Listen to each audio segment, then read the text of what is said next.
지켜주신 하나님 앞에 감사합니다. 한번 인사하십시다. 지켜주신 하나님 앞에 감사합니다. 감사합니다. 수고하신 우리 성도 모두에게도 감사의 말씀을 전합니다.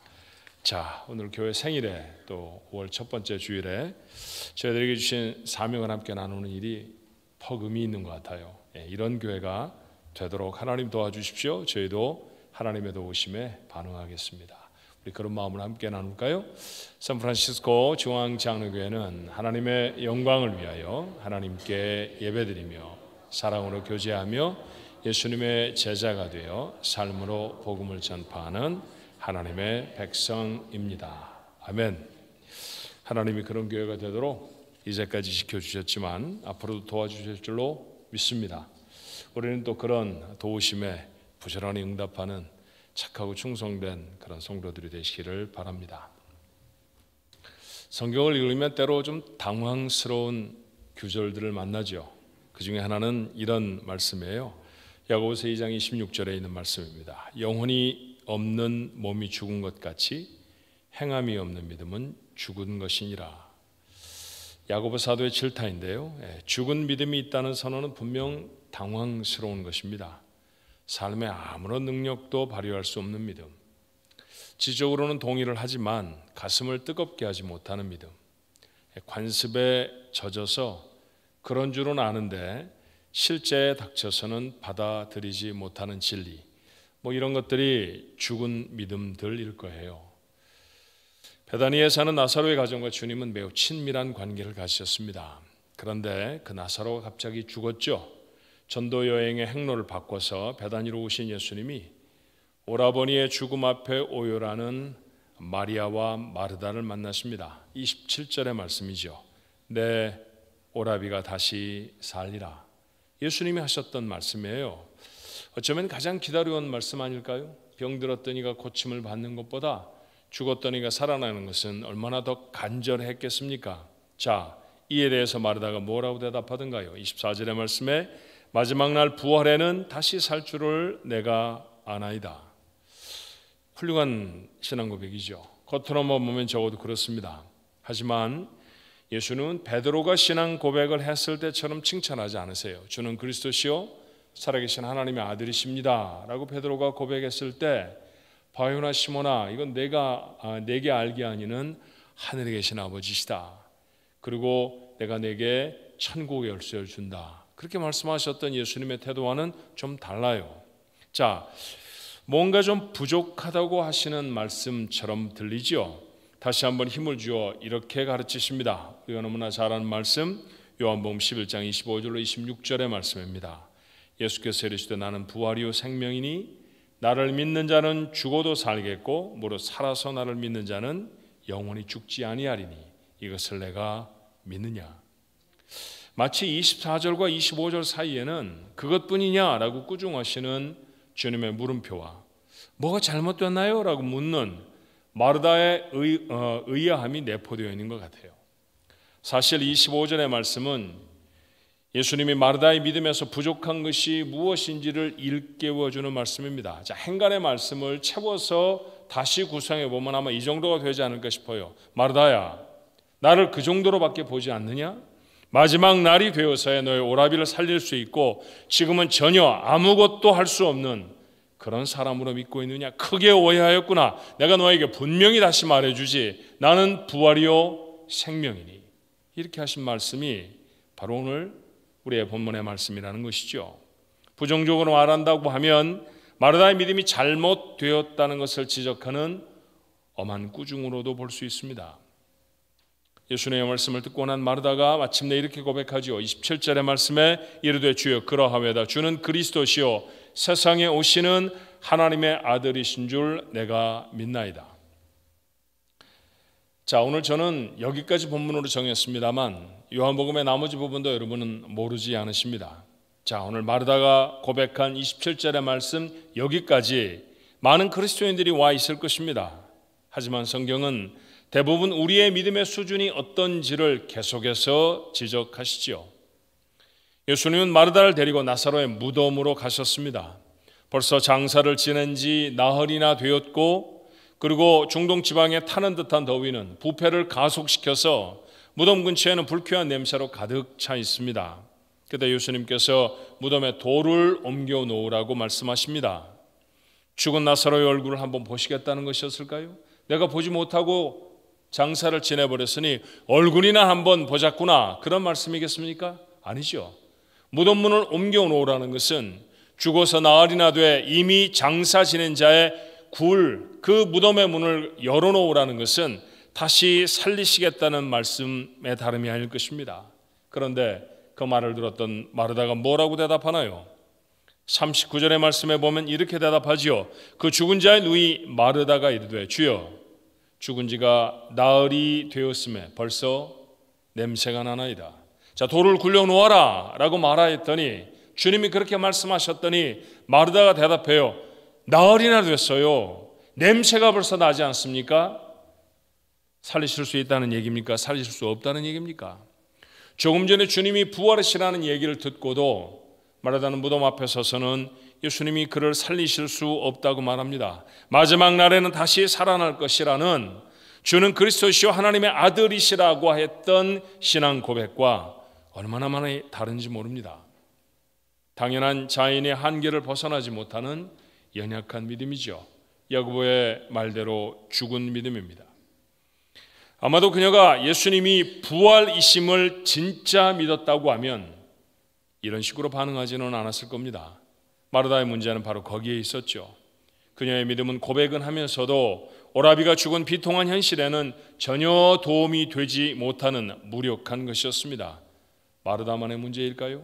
오늘 이 이야기를 읽고 있으며 마르다를 통해 마치 거울처럼 우리의 모습을 보게 되지 않습니까? 예배당을 출입하며 하나님의 말씀을 드리며 아멘 합니다. 하나님의 말씀에 고개를 끄덕이기도 하죠. 예, 맞습니다. 믿음을 고백하기도 해요. 그런데 우리의 삶의 현실에 부딪혀오는 문제 앞에 못합니다. 이건 아무도 할 수 없는 일입니다. 이대로 끝날 것입니다 라고 포기해버리는 때가 우리의 삶에 얼마나 많습니까? 하나님이 천지를 지으시고 그의 주인이라는 사실을 우리가 모르지 않습니다. 그 하나님이 나와 함께 하시고 나를 사랑하신다고 고백하기도 해요. 하지만 우리는 여전히 천지를 창조하신 것과는 비교도 안 될 작은 문제에 불안해합니다. 절망해버립니다. 능력을 상실한 믿음이죠.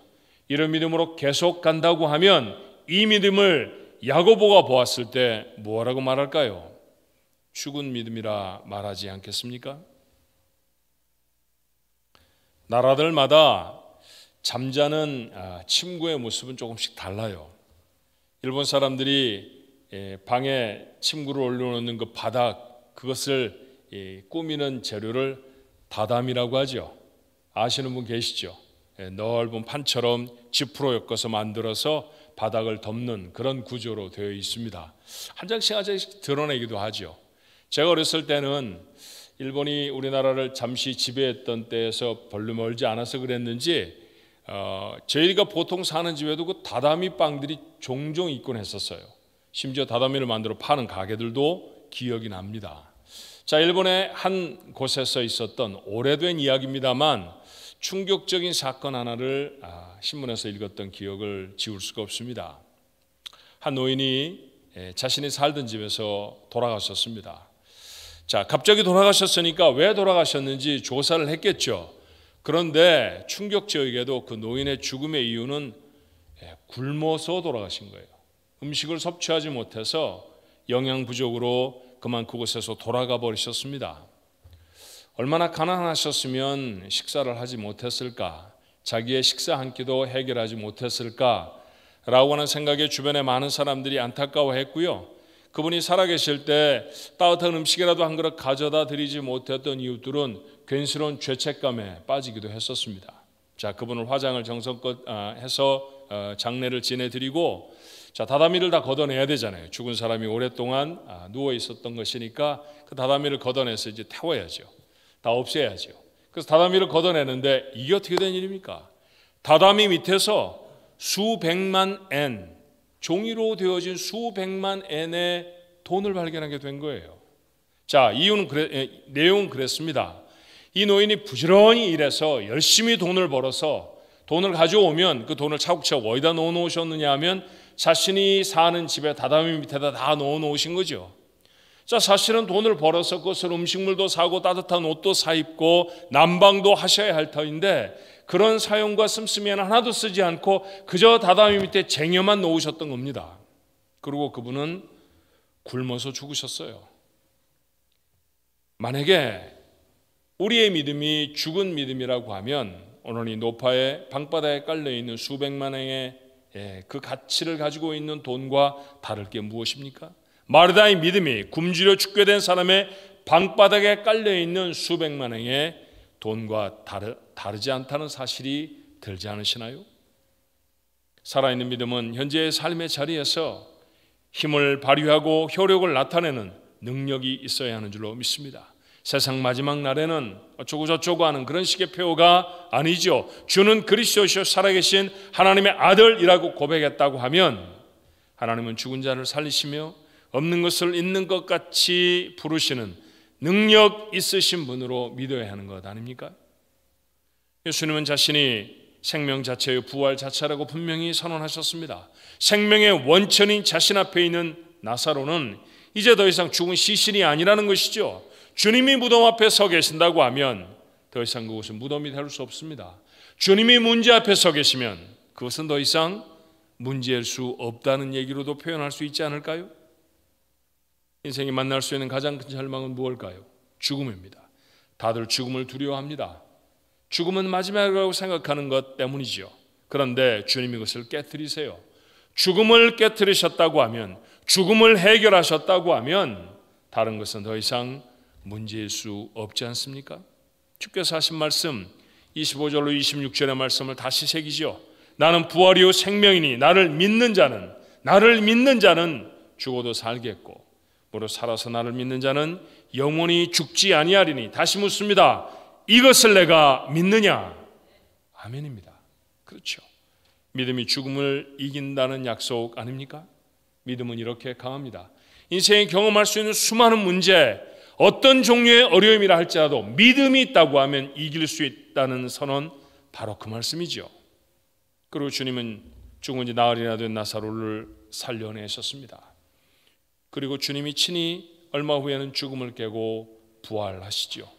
그 주님을 가슴에 소유하는 것, 그것이 바로 살아있는 믿음입니다.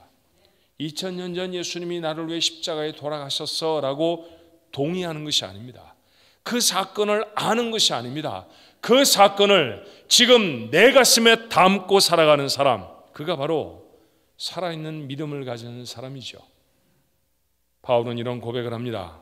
빌립보 1장 21절에 이는 내게 사는 것이 그리스도니 죽는 것도 유익함이라. 바울은 지금 옥에 갇혀 있습니다. 그를 걱정하고 염려하는 빌립보 교회에 보낸 편지가 빌립보서이죠. 심히 걱정했습니다. 바울이 잘못되면 어떡하지? 바울이 병이라도 들면 어떡하나? 바울이 먹을 거나 제대로 먹고 있나? 라는 걱정들이 빌립보 교회 성도들의 마음에 가득했습니다. 사람을 시켜서 그의 안부를 묻고 필요한 것들을 공급하기 위해 보냈죠.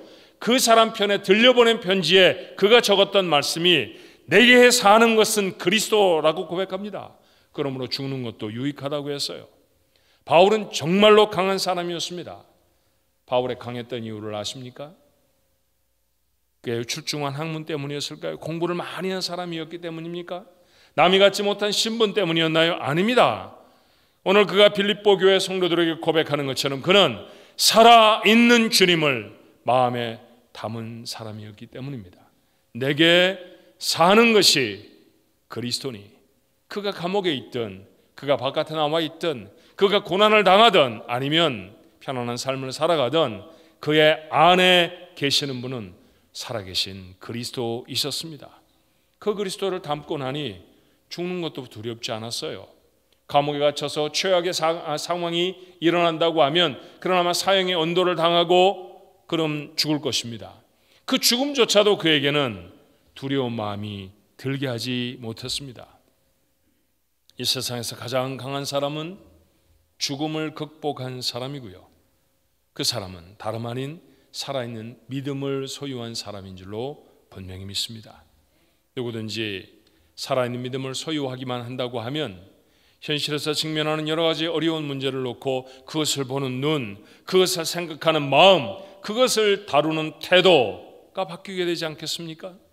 부활의 주인공이 서 계시는 자리라고 하면 슬픔과 실패과 고통, 이런 것들이 함께할 수 없습니다. 신앙생활이 예전 같지를 않습니다. 교회가 감당해야 할 사명과 비전에 회의적인 성도들이 있기도 합니다. 아마도 가데스 바네아에서 이스라엘이 그랬을 것 같아요. 최근에 여러분들이 묵상했던 민수기의 말씀들을 기억하시죠? 민수기 13장, 14장에 걸쳐져 있는 그 안타까운 역사를 우리는 잘 압니다. 가데스 바네아라는 곳에서의 사건이었죠. 약속의 땅 바로 입구였습니다. 그곳에 도착했습니다. 정탐꾼을 보냅니다. 그들이 땅을 살피고 돌아와 보고한 그 내용은 거의 절망적이었어요.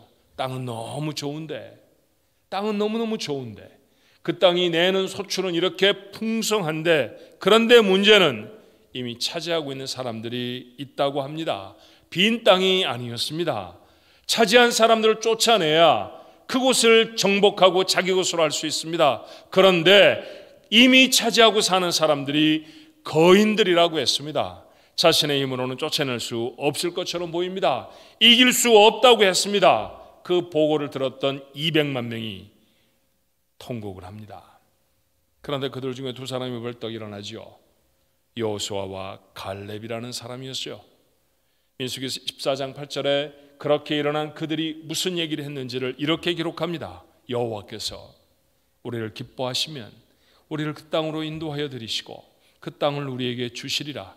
이는 과연 젖과 꿀이 흐르는 땅이니라. 여호와께서 우리를 기뻐하시면 이라고 말합니다.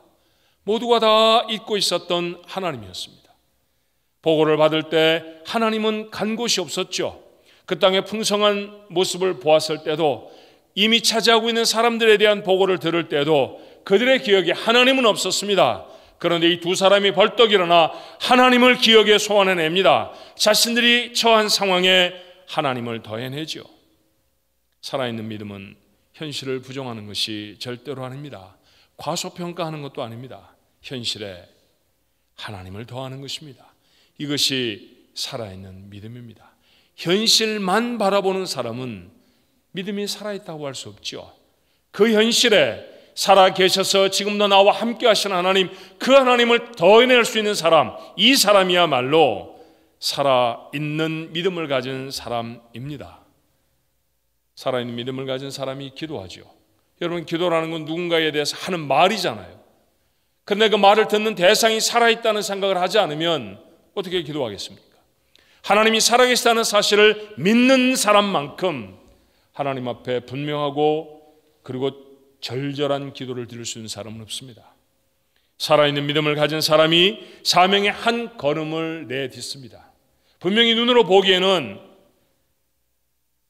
그들에게 주어진 가나안 땅 점령하기 쉬워 보이지 않습니다. 그런데 그들이 해야 할 일은 가나안 땅으로 한 걸음을 딛고 들어가는 것이었습니다. 그 다음은 하나님이 하십니다. 여러분, 이후에 40년이나 지난 후의 사건이었지만 여러분 아시죠? 여호수아가 그 지도자가 되어져서 이스라엘 백성을 데리고 들어갈 때에도 여전히 그 땅에 사는 사람들은 강했습니다. 그러고 통과해야 할 첫 번째 성 여리고성은 그 중에 더욱 더 강한 땅이었습니다. 어떻게 점령하나요? 칼을 뽑아서 용감하게 싸웠나요? 아니었습니다. 하나님이 그들에게 말씀하신 것처럼 그들은 매일 아침에 그 성을 한 바퀴씩 돌았죠. 아무 얘기도 하지 못하게 했습니다. 수근수근거리거나 이렇게 한다고 해서 되겠어? 이러다가 큰일이나 당하는 거 아니야? 그런 불평과 원망들이 그들의 가슴속에 있었기 때문은 아닐까요? 그런데 입을 꾹 다물고 그들은 용감하게 한 걸음을 떼냅니다. 그랬더니 여리고성이 무너지죠. 그리고 그 땅은 이스라엘 사람들의 것이 되었습니다. 맞아요. 주신 사명을 향해 한 걸음을 떼어내는 사람, 그 사람이 살아있는 믿음을 가진 사람입니다. 살아있는 믿음을 가진 사람이 여호수아와 갈렙같이 약속에 들어서는 축복을 얻습니다. 200만 명이나 되는 사람들 모두가 다 구원을 받은 사람들이었지요. 애굽 땅에서 건짐을 받았던 사람들 아니었습니까?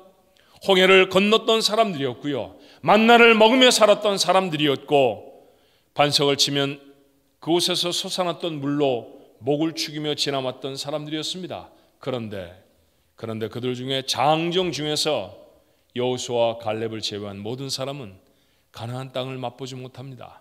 살아있는 믿음을 소유하지 못했기 때문입니다. 살아있는 믿음을 가진 사람이 하나님이 주시는 축복을, 하나님이 선언하신 축복을 자기의 것으로 삶에 담아낼 수 있습니다. 54주년을 맞아 교회 생일을 축하하는 우리 성도들에게 묻고 싶습니다. 과연 우리들의 믿음은 살아있는 믿음입니까? 우리는 살아있는 믿음을 가진 사람들입니까? 만용을 부리자는 얘기가 아닙니다. 턱없는 낙관주의를 강조하는 것도 아닙니다. 우리가 몸이 아프기도 하지요. 경제적인 어려움에 힘이 들기도 합니다. 내 능력 밖의 문제를 만나기도 해요. 하지만 거세게 붙여오는 그 삶에 하나님을 더해낼 줄 아는 사람, 그 사람이 살아있는 믿음의 사람입니다. 그런 사람이 되어져야 할 줄로 믿습니다. 교회가 이 땅에 존재하는 것도 예전과는 다른 도전과 어려움들이 있죠. 상황이 바뀌어지고, 그리고 우리의 사명 주신 것들을 감당하기에 턱없이 부족한 우리의 능력이 자꾸만 계산이 되기만 합니다. 그런데 그런 상황 속에 하나님을 더해낼 줄 아는 사람, 그 사람이 하나님의 일을 이루는 교회를 섬기게 될 것입니다. 그런 사람들이 하나 둘 모여있는 교회, 살아있는 믿음을 가진 성도들이 모인 교회, 그 교회가 살아있는 믿음의 교회가 아닐까요? 세상을 두렵게 할 하나님의 교회는 그런 교회인 줄로 믿습니다. 세상에 하나님의 일을 이루어낼 교회도 그런 교회일 것입니다. 54주년을 맞는 우리 교회가 그런 교회로 하나님 앞에 우뚝 서게 되기를 간절히 바랍니다. 살아있는 믿음을 가지십시오. 살아있는 믿음의 사람들로 살아있는 믿음의 교회를 우리 교회라고 말할 수 있는 행복한 성도들 모두가 되시기를 주님의 이름으로 축원합니다. 기도하겠습니다. 부끄러운 마음으로 말씀을 대합니다. 작은 아픔만 우리의 삶에 생겨도, 조그마한 상처만 우리의 마음에 생겨도 믿음을 잃어버렸던 우리의 연약한 모습들, 야고보의 말대로 하면 죽은 믿음 아니었을까 싶습니다. 두려운 마음으로 다시 하나님을 바라봅니다.